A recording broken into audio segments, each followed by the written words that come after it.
আমাদের থানা বিএনপির সভাপতি যে কথাটা বলেছেন যে আন্দোলন সংগ্রামে যুবদল অগ্রণী ভূমিকা রাখেন, আমরা আসলে অগ্রণী ভূমিকা রেখেছি।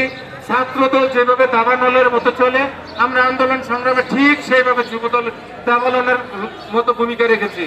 আমাদেরকে আন্দোলন শিখাতে হবে না। আমরা পুলিশ লীগ, আওয়ামী লীগ সহ বিভিন্ন আওয়ামী লীগের সন্ত্রাসী বাহিনীর বিরুদ্ধে আন্দোলন সংগ্রাম করেছি। এই অবস্থায় এসে ছোট্ট কিছু দুধের বাচ্চা আর এক মুনাফেকের দল, সেটা হচ্ছে এই জামাত, ইসলামটাকে তারা ব্যবহার করেছে। প্রিয় সংগ্রামী নেতৃবৃন্দ, আপনারা হয়তো জানেন তৎকালীন সময় সেই 1450-1500 বছর আগে নবীজি সাল্লাল্লাহু আলাইহি সাল্লামের আমলে দেখা গিয়েছিল দাড়িও আছে, টুপিও আছে, কিন্তু তারা ইসলামকে বিকৃতি করার জন্য দাড়ি টুপি রেখেছে।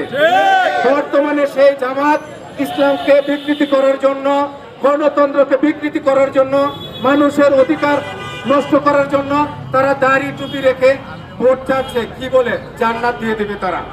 এই ধরনের ঘৃণিত কাজের জন্য ধিক্কার জানাই। যাই হোক, প্রিয় সংগ্রামী নেতৃবৃন্দ, শহীদ প্রেসিডেন্ট জিয়াউর রহমানের ধরাতল 47তম প্রতিষ্ঠা বার্ষিকীতে আজকে র্যালি হবে। সেই র্যালিতে সিদ্দিকুর থানা বিএনপির সুযোগ্য সভাপতি আমাদের মাঝে এসে উপস্থিত হয়েছে এবং র্যালিতে থাকবেন। আমরা যুবদলের পক্ষ থেকে তাকে ধন্যবাদ জানাই। আমরা এই দাওয়াতে নারায়ণগঞ্জের কৃতি সন্তান বীর মুক্তিযোদ্ধা আলহাজ মোহাম্মদ গিয়াসউদ্দিন স্যারের থাকার কথা ছিল। উনি ঢাকাতে একটি কাজে আটকে গেছেন, আসতে পারেননি, দুঃখিত বলেছেন সকলের কাছে।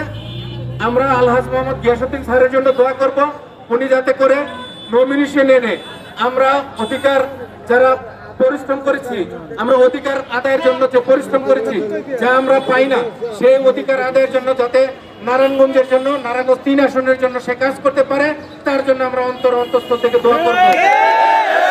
সিদ্ধিরগঞ্জ এবং সোনারগাঁয়ে প্রত্যেকটি মানুষ যাতে আলহাজ মোহাম্মদ গিয়াসউদ্দিন স্যারের জন্য দোয়া করে, তিনি যেন নমিনেশন নিয়ে এসে গণতন্ত্র উদ্ধারের জন্য এই নারায়ণগঞ্জের সন্ত্রাসী শামীম ওসমানের বিরুদ্ধে যাতে কাজ করতে পারে, সেজন্য সহায়ক ভূমিকা রাখতে পারে। এই বলে আমি আমার বক্তব্য শেষ করছি।